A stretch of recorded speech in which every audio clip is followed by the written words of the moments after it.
Thank you for standing by, ladies and gentlemen, and welcome to the Safe Bulkers conference call to discuss the third quarter 2020 financial results. Today we have with us from Safe Bulkers Chairman and Chief Executive Officer, Mr. Polys Hajioannou, President Dr. Loukas Barmparis, Chief Financial Officer, Mr. Konstantinos Adamopoulos, and Chief Operating Officer, Mr. Ioannis Fotoni. At this time, all participants are in a listen-only mode. There will be a presentation followed by a question and answer session, at which time, if you do wish to ask a question, you will need to press star and 1 on your telephone keypad and wait for your name to be announced. Following this conference call, or you need any further information on the conference call or on the presentation, please contact Capital Link on 212-661-7566. I must advise you the conference is being recorded today. I will now read the forward-looking statement. Before we begin, please note that this presentation contains forward-looking statements as defined by Section 27A of the Securities Act 1933, as amended, and Section 21E of the Securities Exchange Act of 1934, as amended, concerning future events, the company's growth strategy, and measures to implement such strategy, including expected vessel acquisitions and entering into further time charters. Words such as expects, intends, plans, believes, anticipates, hopes, estimates, and variations of such words and similar expressions are intended to identify forward-looking statements. Although the company believes that the expectations reflected in such forward-looking statements are reasonable, no assurance can be given that such expectations will prove to have been correct. These statements involve known and unknown risks and are based upon a number of assumptions and estimates which are inherently subject to significant uncertainties and contingencies, many of which are beyond the control of the company. Actual results may differ materially from those expressed or implied by such forward-looking statements. Factors that could cause actual results to differ materially include, but are not limited to, changes in the demand of dry bulk vessels, competitive factors in the market in which the company operates, risk associated with operations outside the United States, and other factors listed from time to time in the company's filings with the Securities and Exchange Commission. The company expressly disclaims any obligations or undertaking to release publicly any updates or revisions to any forward-looking statements contained therein to reflect any change in the company's expectations with respect thereto, or any change in events, conditions, or circumstances on which any statement is based. I would now like to pass the floor to Dr. Barmparis. Please go ahead, sir. Good morning. I'm Loukas Barmparis, President of Safe Bulkers. Welcome to our conference call and webcast to discuss the financial results for the third quarter of 2020. Before I start the presentation, I would like to express our gratitude to all our seafarers, hoping that within 2021 we will reach a point that all efforts of the global community to produce treatments and vaccines will conclude and the pandemic will be controlled. There has been a negative effect from the COVID-19 pandemic on the company's results of operations and financial condition year to date due to lower demand, which resulted in relatively lower charter rates as well as higher crew and related costs. We are happy to return to profitable operations the last quarter. In parallel, the company is maintaining a strong liquidity position that provides us with flexibility. It is following a plan which in the first place is based on our high-quality Japanese fleet, 32 out of 42, with built-in advantage over the environmental footprint compared to the global dry bulk fleet, and further is aiming to gradually renew and deleverage our fleet, targeting to be the leading quality dry bulk company and create value for our shareholders.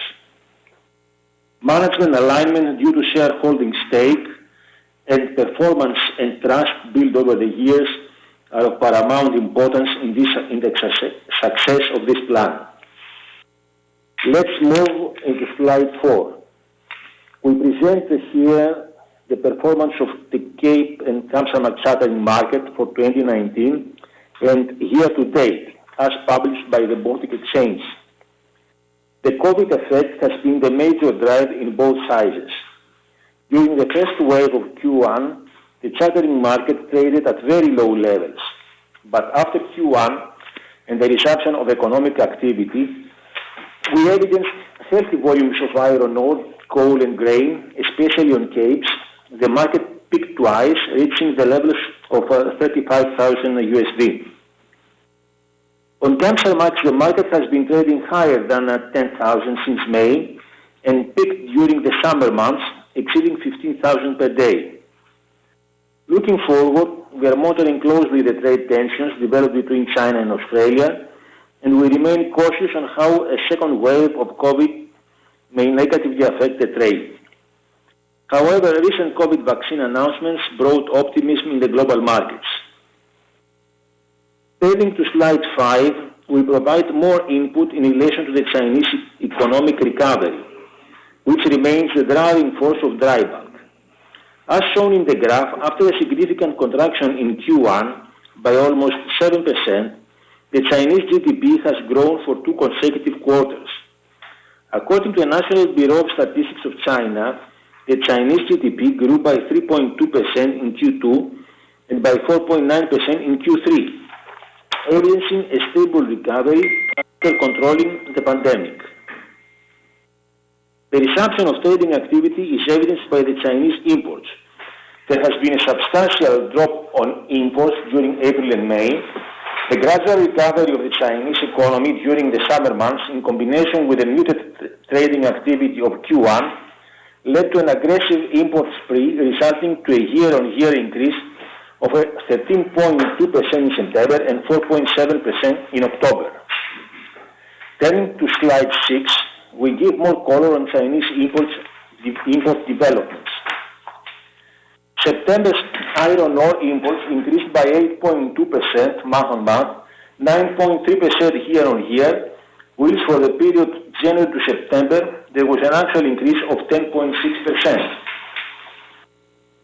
For thermal coal and lignite, imports have dropped by 9.6% in September month-on-month and 16.3% year-on-year. However, the total increase from January to September starts at 18.4%. This mixed outlook can be attributed firstly to seasonality and secondly to the ongoing tension in the China-Australia trading relations. The lower graph represents the Chinese imports of soya beans. The September soya bean imports increased by 1.9% month-on-month and by 19.4% year-on-year.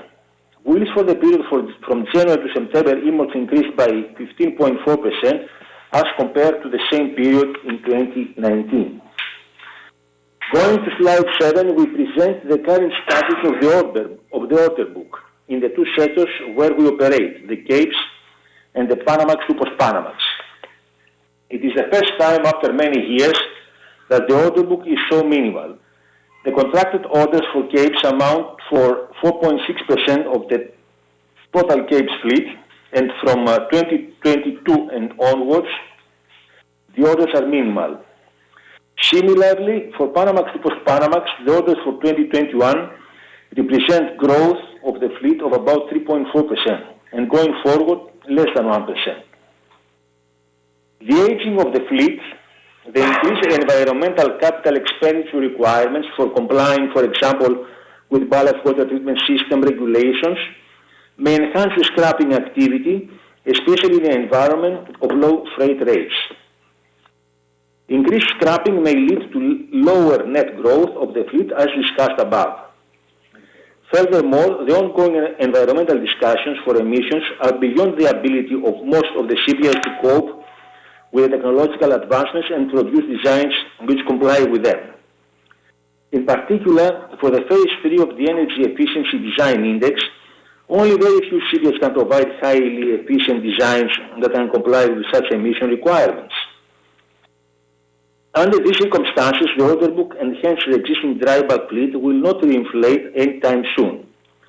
Furthermore, the ambiguity of the future greenhouse gas measures and the lack of technological solutions in relation to new environmental friendly fuels enhance the uncertainty and put halt on new designs or new orders.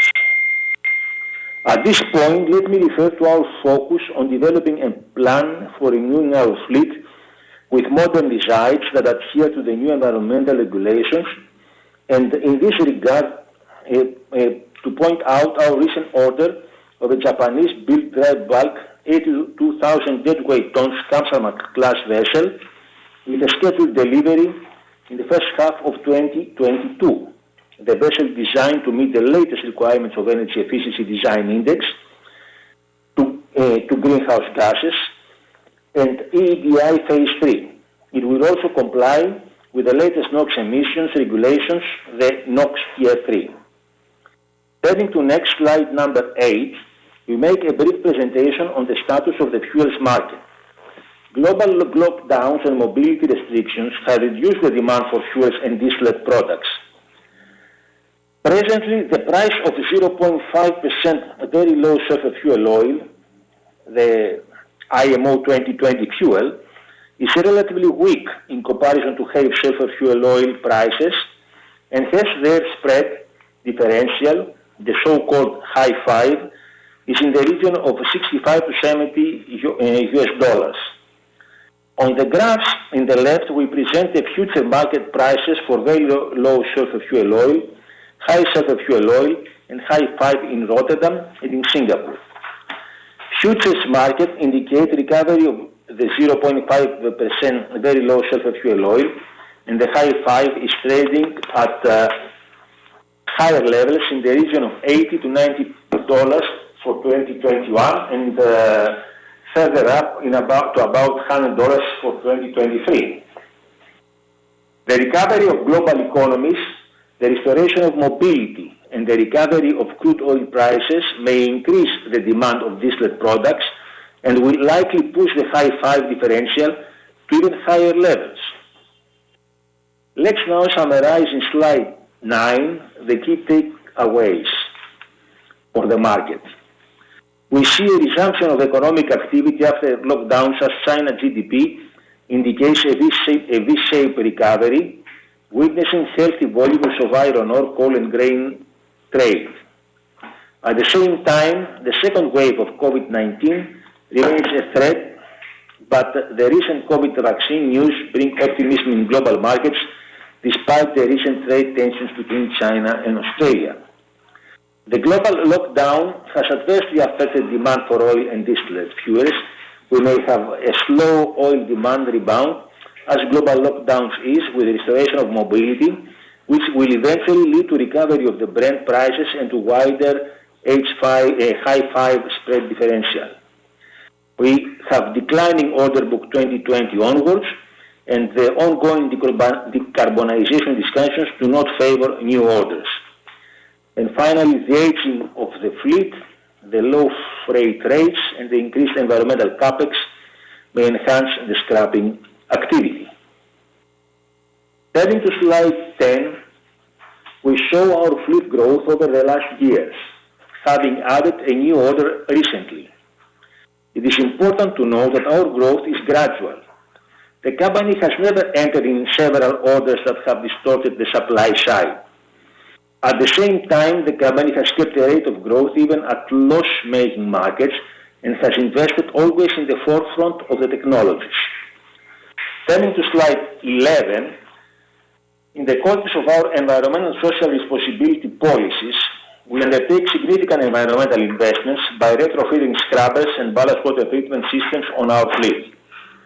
We have already invested $66.7 million as of September 30, 2020, and have retrofitted all 20 of our scheduled scrubbers and 30 ballast water treatment systems so far. On the table, we provide an estimation of the expected downtime in days for Q4 2020 and Q1 2021 in order to assist analysts with their projections. Turning to slide 12, we have plotted the BPI index as market performance indicator and our stock price. The correlation historically was very strong. In 2019, the correlation decoupled due to the trade war, and during 2020, we have seen further decoupling due to COVID pandemic. Presently, our stock is trading at levels which we believe do not correspond with the market performance. This could potentially be a good entry point. Turning to slide 13, we focus on a strategic plan by gradually renewing our fleet, investing in new technologies and vessels with environmental footprints that adhere to new greenhouse gas regulations. So far, our environmental investments include ballast water treatment system and installation of scrubbers, a project that has been completed. Until now, we have invested $66.7 million, as we have already discussed. Furthermore, we show the improvements that the new designs bring, which are related to the hull hydrodynamics, improved efficiency of propulsion systems, and managerial actions which focus on environmental operations. Concluding in slide 14, let's summarize Safe Bulkers' key takeaways. SB stock is at an attractive entry point. Exposure in the spot market allows quick return to profits whenever market conditions improve. Built-in advantage in an environmental footprint due to Japanese tonnage, 32 out of 42 vessels. Management with about 50% stake is aligned with shareholders. We have developed a plan over the following year, which includes, in summary, lean operations, operational excellence, and technical expertise. Maintain strong liquidity, which provides for flexibility in this unstable environment and a cushion for opportunistic moves. Gradual fleet renewal with greenhouse gas EEDI Phase 3, NOx Tier 3 vessels in parallel with financing arrangements. Deleveraging in parallel with chartering markets. Targeting to be the leading quality dry bulk company and create value for all our shareholders. Now I will pass the floor to our Chief Financial Officer, Konstantinos Adamopoulos, who will present our quarterly financials. Thank you, Lucas, and good morning, everyone. Let me start with our chartering performance in slide 16, where we'll present our quarterly time charter equivalent, which was $12,575, versus our quarterly OPEX, which stood at $4,896. Moving on to our debt profile, as seen in slide 17, we present a repayment schedule as of September 30, 2020. As of November 6, 2020, our liquidity stood at $136 million, consisting of cash and bank time deposits, restricted cash, funds available under our unsecured revolving credit facility, as well as the sale and leaseback arrangement for the new-built Kamsarmax class vessel.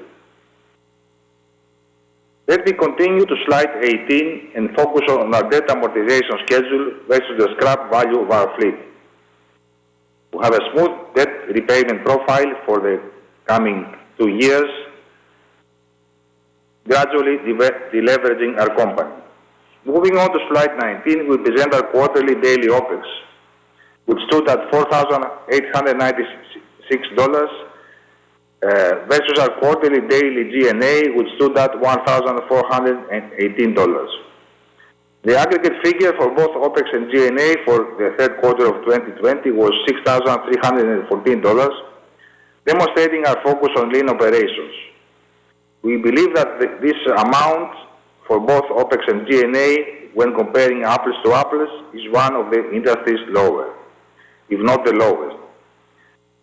We include in this figure all our dry docking expenses, and in our G&A, our executive officers' compensation, and all expenses related to the administration of our company. Let's now move to slide 20 with our quarterly financial highlights for the third quarter of 2020 compared to the same period of last year. Net revenues increased by 2% to $51.9 million from $50.7 million.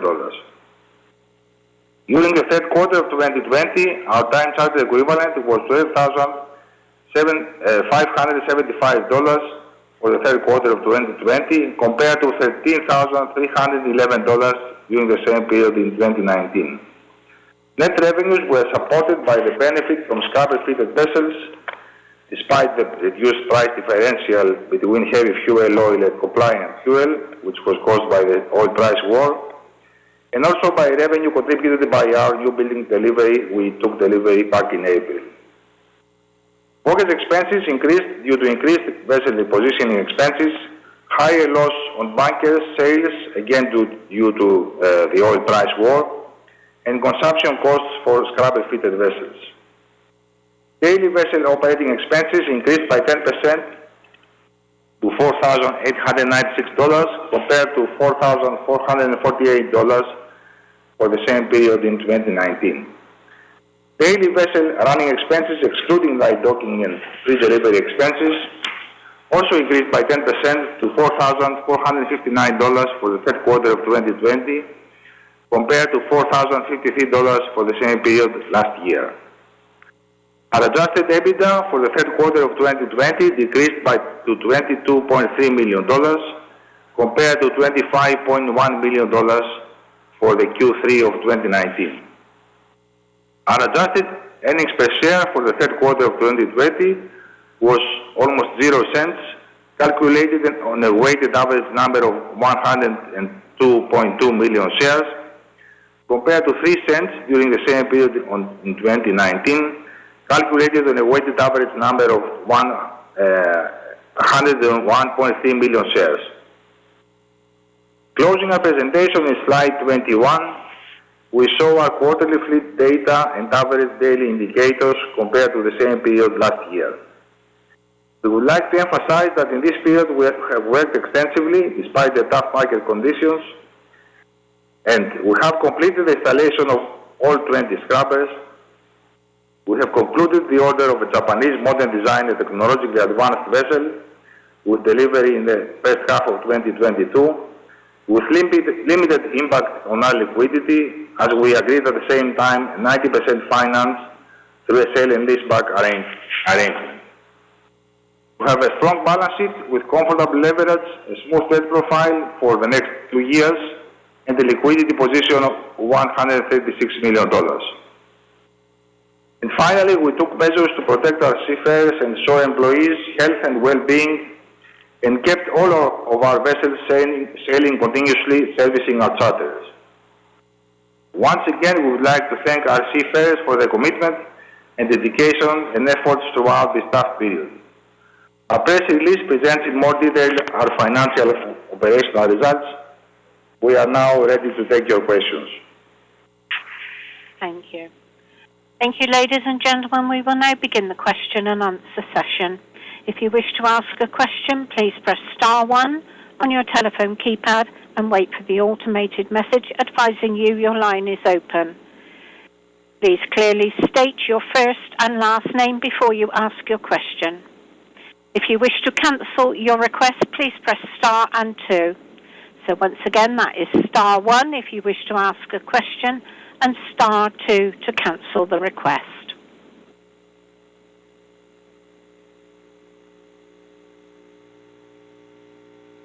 We will now take our first question.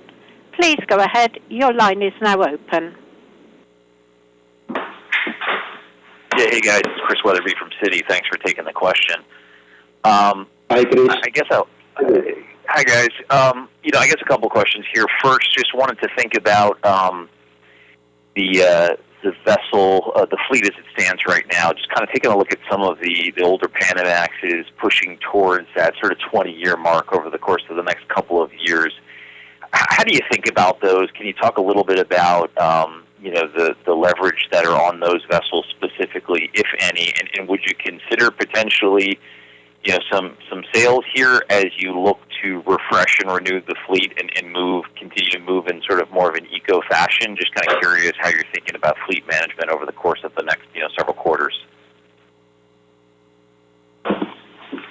Yes, the idea is to gradually renew the fleet. So we order a new technology vessel for 2022. And the idea is by that time to sell, one or two of the older vessels.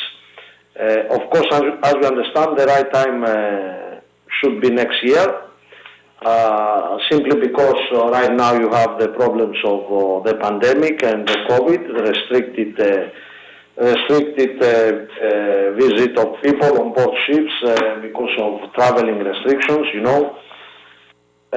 buyer to buy an older ship, he has to inspect, and this is not easily operationally to achieve in today's restrictions in the various ports of the world. So yes, the idea is for next year to try and sell a couple of the older ships, and as we renew our fleet going forward, to continue with selling those ships. I believe 2021 would be a market that we would be more operationally flexible, and our market conditions should be improved so we could materialize such sales. Okay, that makes sense, and that's helpful. I appreciate that. We have a little bit of a pickup in the order book in 2021. Depending on the vessel size, maybe it's in line with 20, but there's still some deliveries there. There's not a lot of vessels in the book beyond 2021.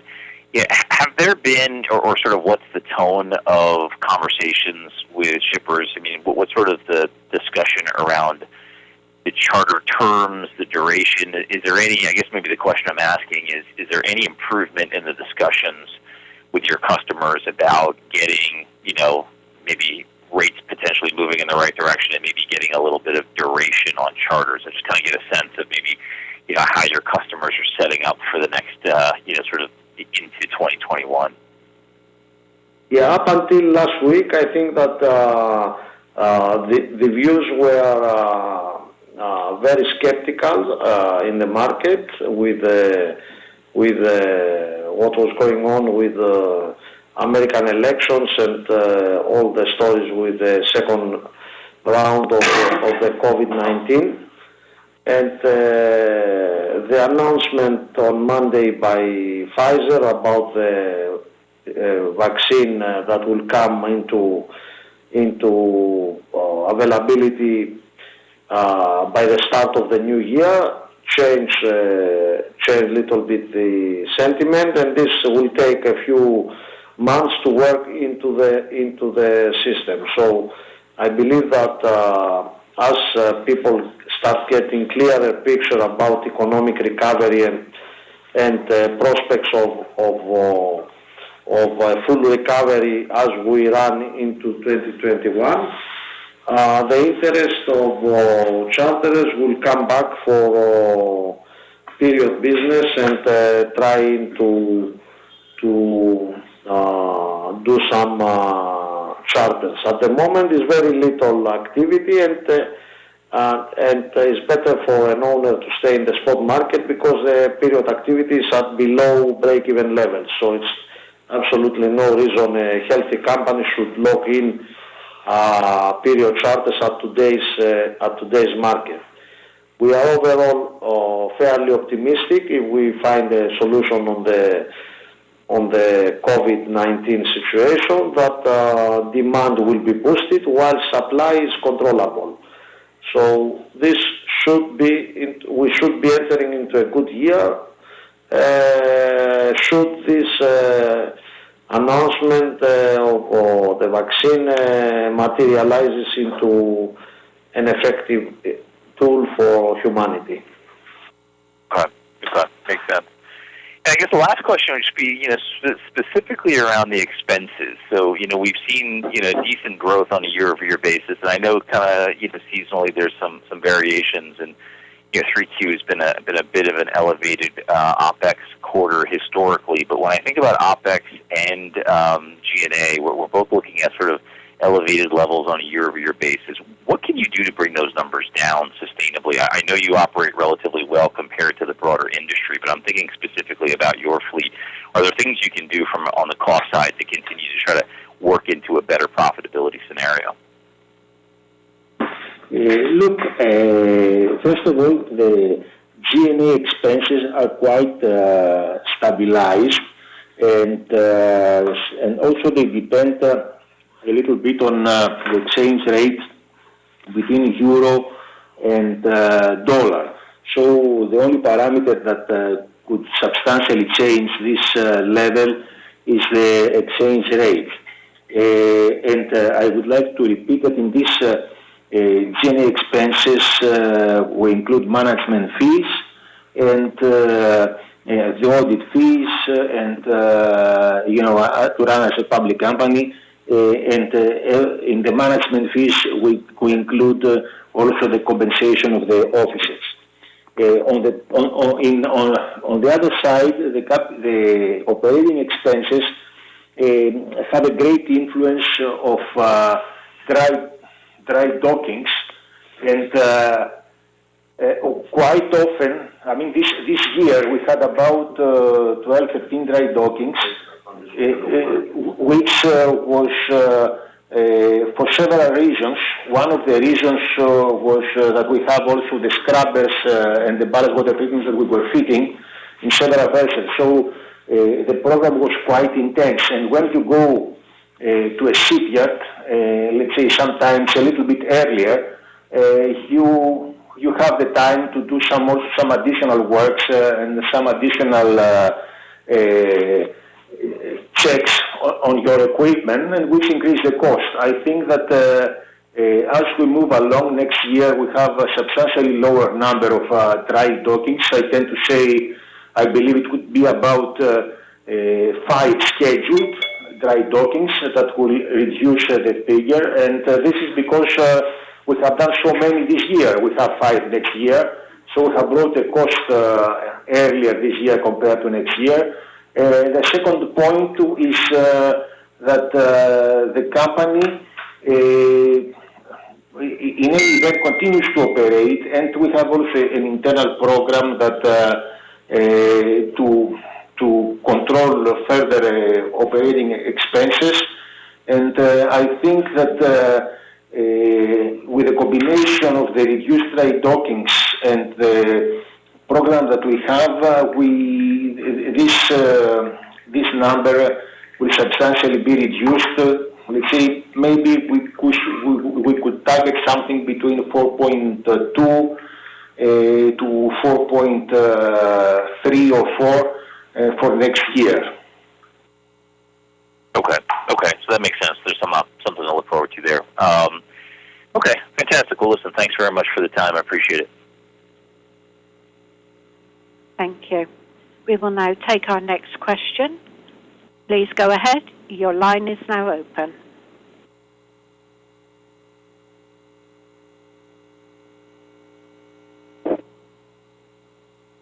Howdy, gentlemen. It's Randy Gibbons from Jefferies. How are you? Fine. All right. Well, hey, on the Kamsarmax, the 2022 new building, what was the purchase price of that? And then secondly, following that, why purchase this vessel instead of maybe repurchase common or preferred shares here? And then following up on the large or the vessel acquisitions and the fleet renewal, any interest in an en bloc purchase of modern second-hand Ultramaxes or Kamsarmaxes? Yes. First of all, we are a ship-owning company, and we have to start from somewhere, considering the renewal of the fleet, and start adjusting ourselves to the new world about decarbonization. which will be the name of the game for the next 5 years.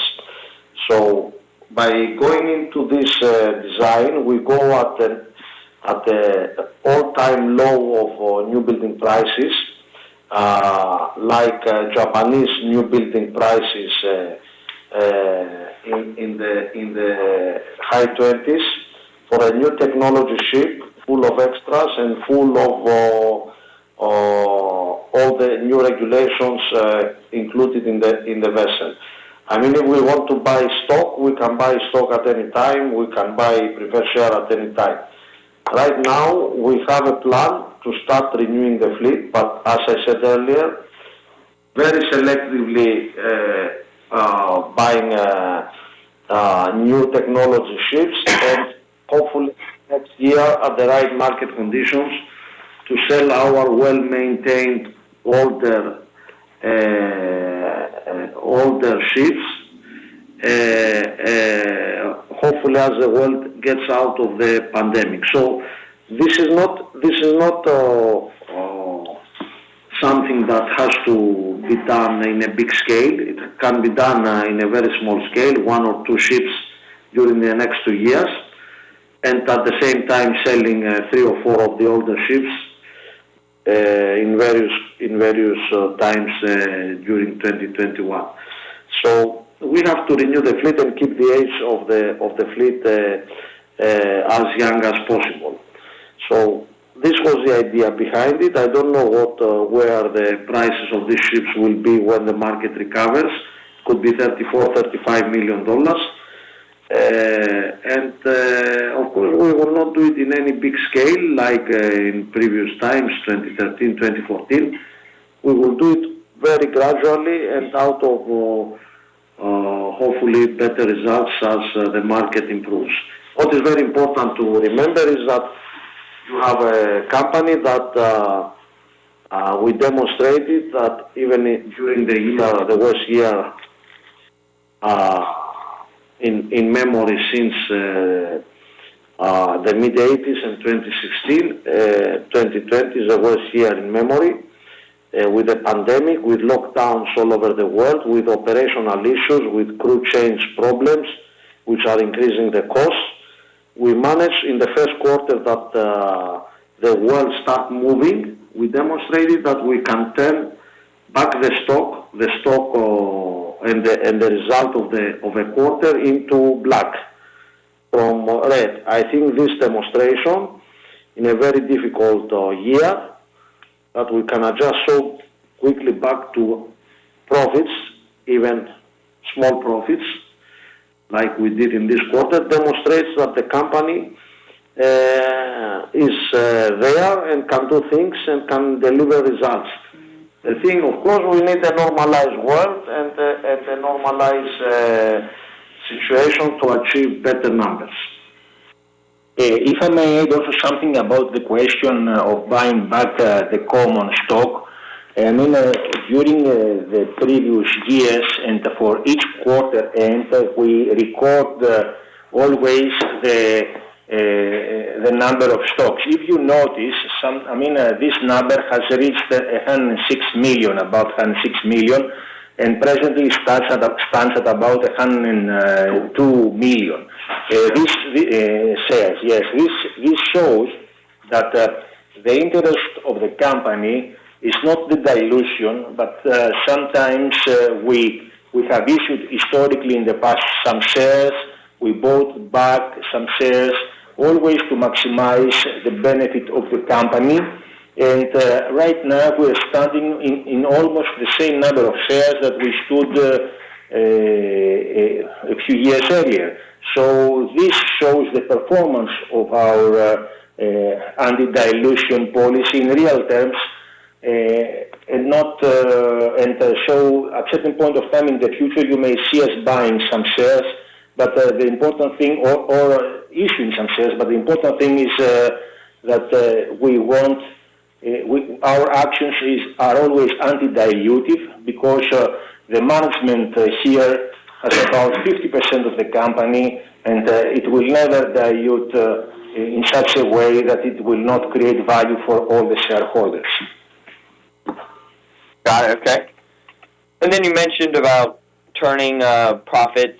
Obviously in a tough third quarter. Your TCE rates increased pretty meaningfully from around 8,000 a day in the second quarter to almost 13,000 a day or so in the third quarter. Now, how big of an increase are you expecting in the fourth quarter?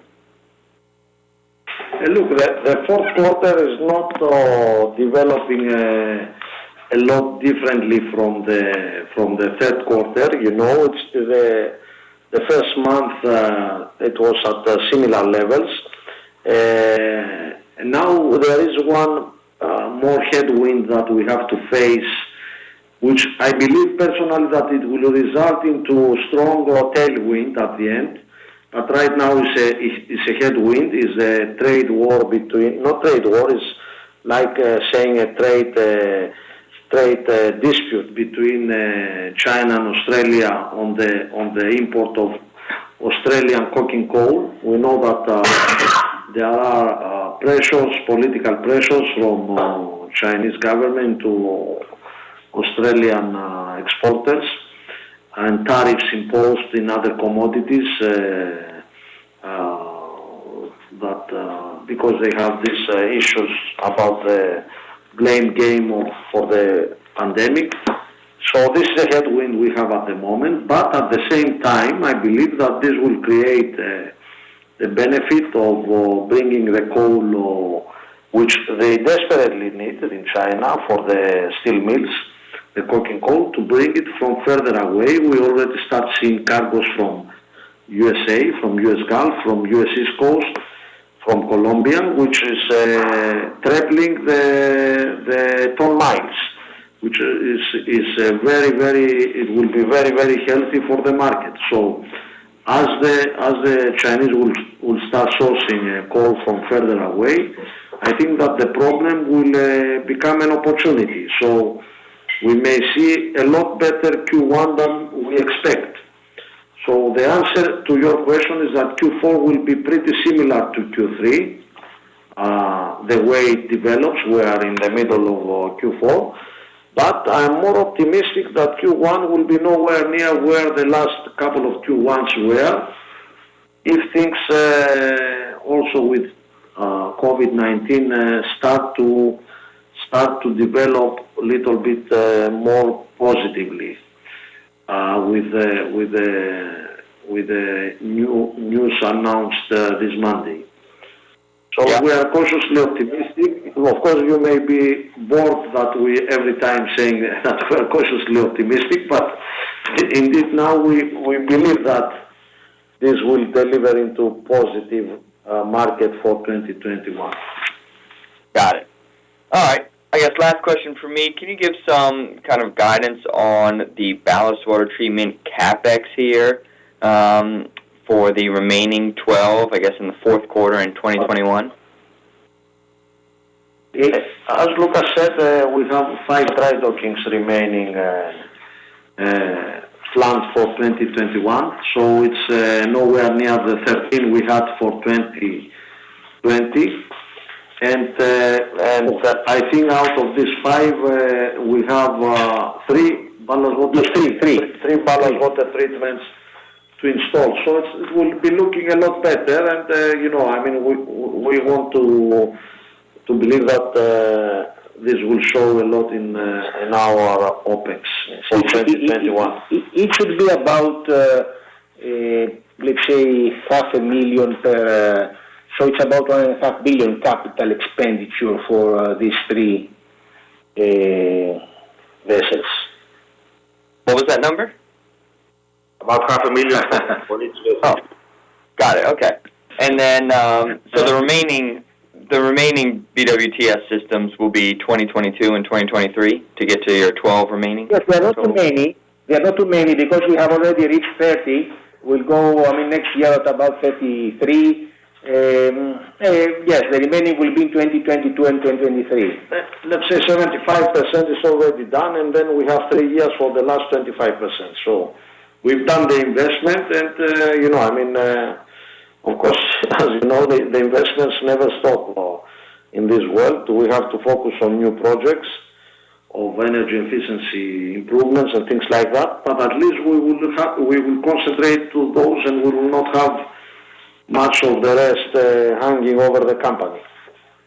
Got it. All right. Well, that's it for me. Thanks so much. Thank you, Randy. Thank you. We will now take our next question. Please go ahead. Your line is now open. Hi, this is Frank Galanti on for Ben. Thanks for taking our question. How do you think about adding to the fleet, kind of above and beyond the Kamsarmax new build, with where current asset values are? Obviously, the fleet renewal, not being able to sell those new vessels now, the older vessels now. Are you guys limited in being able to kind of potentially take advantage of these asset values? And then how do you weigh that against protecting the balance sheet? Yes, we cannot go out at full scale and do what we would have done in 2013, 2014. We have to do it very gradually and at a very, very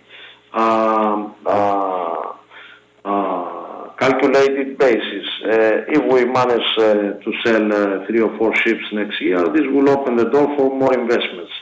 Right now, we have done one. Maybe we do one more in the next few months. We have our eyes open because they are at very low prices. 5-6 million below previous designs, previous market levels, and older designs that we used to have. And I believe we should do something when there's the right opportunity, but always from balancing together with the liquidity we want to maintain in the company and the relation we have with all our banks to be something that is not stretching the balance sheet and is not increasing the burden on the company. That's why it will be, if we do new building, it will be new building coupled with financing, either in the form of sale and leaseback or some other form that will not be hurting the cash position of the company. So we will be very careful of how we do that. And next year, hopefully, I believe the market will help us to sell a couple of or 3 or 4 of the older units at a little bit better levels than this year. As I explained, this year is impossible for a buyer of older ships to go and inspect the ships. We have to respect that the buyer will only pay a very low price if he cannot inspect the ship and take his chances and allow, the extra $1 million or 2 in the price differential for any unpleasant surprises. So in our case, we want the buyer to go on board and see the condition of the ships and not just, offer a very low price and, buying the vessel without inspecting. Okay. In any case, we make money out of these vessels, so it's okay for us. Okay. And switching gears a little bit, I wanted to ask about scrubber operations. Obviously, there's been a lot less emphasis with the fuel spread compressing. But has there been any issues operating the scrubbers? Have you guys been able to run them at near 100% utilization? And is there HSFO available everywhere, kind of in a post-COVID world? We are operating scrubbers now since May 2019, so 18 months since we started. We haven't faced a single hour of hire. We are very happy with the quality of the equipment we have received from a very reputable manufacturer in Sweden, Alfa Laval. So we are getting good value for the money we invested. As we enter next year, and the expectation is around, the current market expectation is $80 on the spread between the two fuels, the heavy fuel oil and the VLSFO. This will mean a revenue of for the company of an extra 10 million. So it's a revenue on top of what the ships are earning. So we think this is very good, and it's a lot better than 2020, which of course at the start of 2020 we had $200 spread. But later in the year, after the COVID and after the oil price collapse, the spread went down to $40 or $50, which is of course very low for the investment. So at $80, it starts looking interesting again, and the careful forward years shows that it should be going higher. So for the company, it's an extra bonus to receive in the years to come. As I said, is very, very important, the quality of the scrubber, and so far so good. 18 months of operation of 20 scrubbers has shown to us that the job has been done successfully. Regarding the availability of HFO, I absolutely don't find any issue all over the world to secure heavy fuel oil. And to be honest with you, we have certain ports around the world that we have people who stocked up HFO to give us special deals better than the market deals to buy the HFO. So this is also something that helps a lot. But I have not experienced any major port that we call that there is an issue of availability of heavy fuel oil. Only in some very minor ports you may not find, but the operation of Kamsarmaxes and Postpanamaxes is so standardized that every 2 or 3 months you pass from certain key points that there is availability of all grades of fuel. And the bunker traders are very smart people, and the bunker suppliers and the oil major are very smart people to position their products at the places where the ships are passing from. So for us it's absolutely no problem to secure the products at the relevant ports. Of course, when you pass from the relevant ports, you must have sometimes your operational people alert to take maximum benefit of the availability of fuel. So you don't take only 500 tons. If you are passing from Singapore, you take 2,000 tons, and you have the product on board to be used in the next couple of trips, And if you find cheap HFO in a cheap port, you take advantage of it. All right, great. Thanks for the color. That's all I had. Appreciate it. Thank you. Thank you. You have to remember that, if I may add, sorry, on the last question, that we are not managers of ships as such. We are ship owners, And our job, we make a living out of those situations, trying to maximize the returns of what the ships are doing, and try to plan ahead, and with the know-how we have of the market, and because we have homogeneous fleet, to try and maximize when such opportunities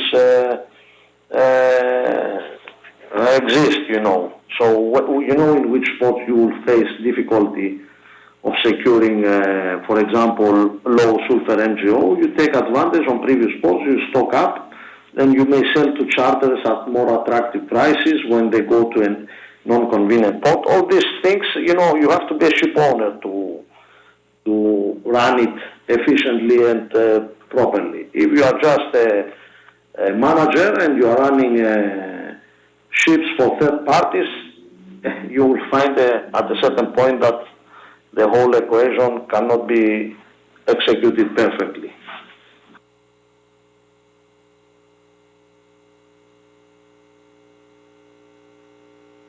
Thank you. Thank you. There are no further questions. Please continue.